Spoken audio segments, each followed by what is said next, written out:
Like, oh my sweet Jesus, guys. How is one supposed to digest all of this brutality?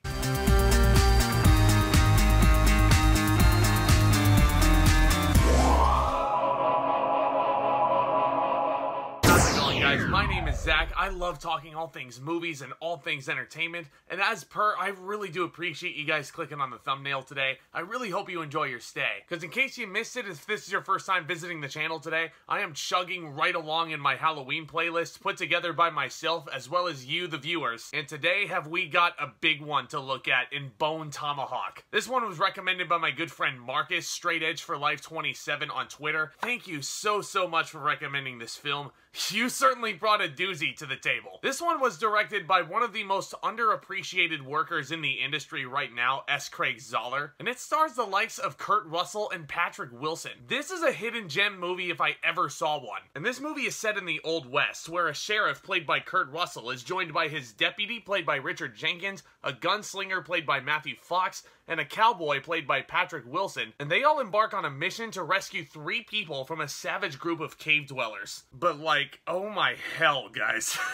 Oh my word. Where do I even start with this one? Bone Tomahawk just makes you feel so squeamish and uneasy from the opening frame. If you've seen the movie, you know what I'm talking about, where David Arquette, of all people, playing a drifter, is slicing and dicing various outlaws camping out in the wilderness. And there's an odd amount of dark comedy plugged into this start, guys. I couldn't believe it the first time I saw it. But this is where the sound design just establishes something so dirty and grimy about the proceedings. These kills are rusty. They're not overly clean, and you can just feel the dirt cutting into the flesh on this blade. Like, oh my lord. Good God, guys, it's brutal. Utterly brutal. But one thing you'll notice, especially if you're going into Bone Tomahawk for the first time, a lot of directors are extremely tempted to plug in some really terrifying and disturbing music to accentuate the scares. But I think, honestly, the fact that there's no music in most of, if not all of these kills in Bone Tomahawk, that just ups the fear factor even more. Because you 100% feel that pain from the very beginning. And this frightening aspect of the film is all due in part to some incredible direction by Zahler. And I use the word underappreciated to describe him at the top of this review. And guys, he really is. I feel like his movies like Brawl in Cell Block 99, Dragged Across Concrete, they're an acquired taste. And that's totally fine. All film is subjective. But guys, I don't get it. I really don't understand why his movies are not touched on, talked about, and examined more and more, as much as they should be at least. I know a lot of people actually do find Brawl in Cell Block 99 to be his best film, and that's a hard point to argue. It's one of the better prison films that's been made within the last decade. It revitalized Vince Vaughn's career, but this may be a hot take. Bone Tomahawk might be my favorite movie of Zahler's. Because think about it, guys. It's taking 2 of my favorite genres, the horror genre and the western genre, and all those elements that make both genres so great commingle together perfectly in this sense. All to create one of the most intense stories you'll ever see on this playlist. And might I add that the movie looks absolutely incredible. It was only a 21-day shoot at the Paramount Ranch in Malibu. Malibu! This does not look like Malibu. But this cinematography really makes it look like it was shot on location in the middle of nowhere. And considering the limited amount of time Zahler had to complete this project, this is a stunning film to look at technically. Whenever they're in the wilderness riding around, it's some brilliant shot composition, for the most part. Because I will warn you guys, this film is not for the faint of heart. Because for the love of all that is holy, some of these kills will just make you sick to your stomach. Especially the death of Nick after our heroes are imprisoned by these cannibals. Nick's death is one that I'm never gonna forget, because you literally, like the rest of this film, you feel that pain. That kill hurts. That scene is one of the most disgusting ones you'll ever come across, and trust me, this cult is not one you want to come across when you're hiking about in the wilderness. They are cannibalistic savages, as Kurt Russell so aptly describes them while he's imprisoned in that cell block of bones. And speaking of Kurt Russell, I want to talk about him for a minute, because I feel like this is one of the most overlooked performances of his entire life. And trust me, this is a guy who's had a very storied career up to this point in 2015. He's so dynamic as this this town sheriff. He's gruff around the edges, but still very charming and a natural-born leader when he has to be. And this must have been Kurt Russell's type for a while, these westerns. Because guess what movie was released right after? Yep, Hateful Eight, where again, he plays a character of very similar posture, status, and charisma. And he was freaking fabulous in Bone Tomahawk, just as he was in the Hateful Eight as John Ruth. I mean, everyone does some really fantastic work in this film. Lili, Simmons, Richard Jenkins, David Arquette. It's a stellar cast Zahler has assembled for this project. But you know who my favorite actor was in this? Patrick motherfucking Wilson.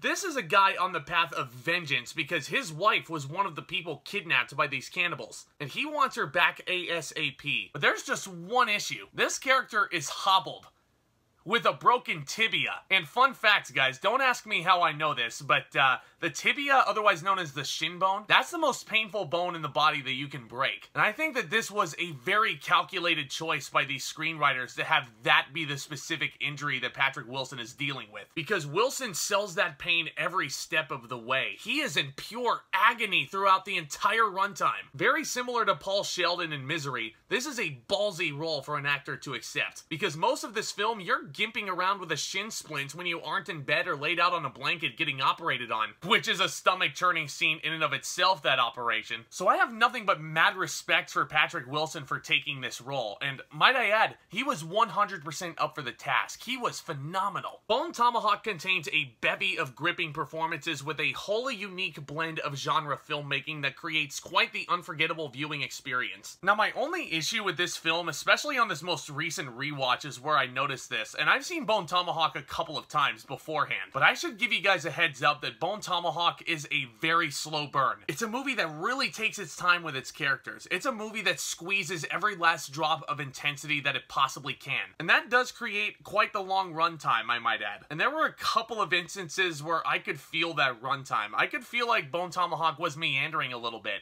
maybe dropping a little bit too much exposition in certain moments. Now, I think if you trimmed the fat off of some of these scenes, that would have been a lot more ideal for me, because honestly, that's the only nitpick I have. I adore Bone Tomahawk. I think it's probably going to be the most underrated film you'll see on this whole countdown this year. Maybe the biggest hidden gem you'll see me review this Halloween season. I'm going to give Bone Tomahawk an A. This is a movie I feel like you have to watch at some point soon. But again, this movie is going to be an acquired taste. It might not be the most rewatchable film for a lot of people, because again, it's really not for the faint of heart. There is blood and limbs scattered everywhere. So in the eyes of most cinephiles, it might not be ideal to go back and rewatch Bone Tomahawk again and again. But let me tell you, it certainly has my stamp of approval. I cannot recommend it enough. But of course, this is all just my opinion. What do you guys think of Bone Tomahawk? Have you seen it before? Do you want to see it now that I've reviewed it? And a couple questions that you guys can answer down in the comments section below. Go ahead and make some noise for me. Which S. Craig Zahler film is your favorite? And also feel free to let me know what your favorite Western of all time is. Because as you guys are aware, I love creating this content discussing all things cinema and all things entertainment with you guys. So if these sound like topics you're interested in discussing along with me, then do consider hitting that subscribe button down below as hard as you possibly can. This channel is on the road to 1,000 subscribers. I'm really hoping to reach that by the end of the year. So if you guys can help out with that goal, that would be awesome, awesome, awesome. It's really beneficial to help me get this content out there. It's also totally free to you guys. And feel free also, if you enjoyed the review, to hit that thumbs up on your way out. This is also extremely helpful in getting this content out there to more viewers. And as always, guys, stay tuned for more exciting content hitting this channel very, very soon.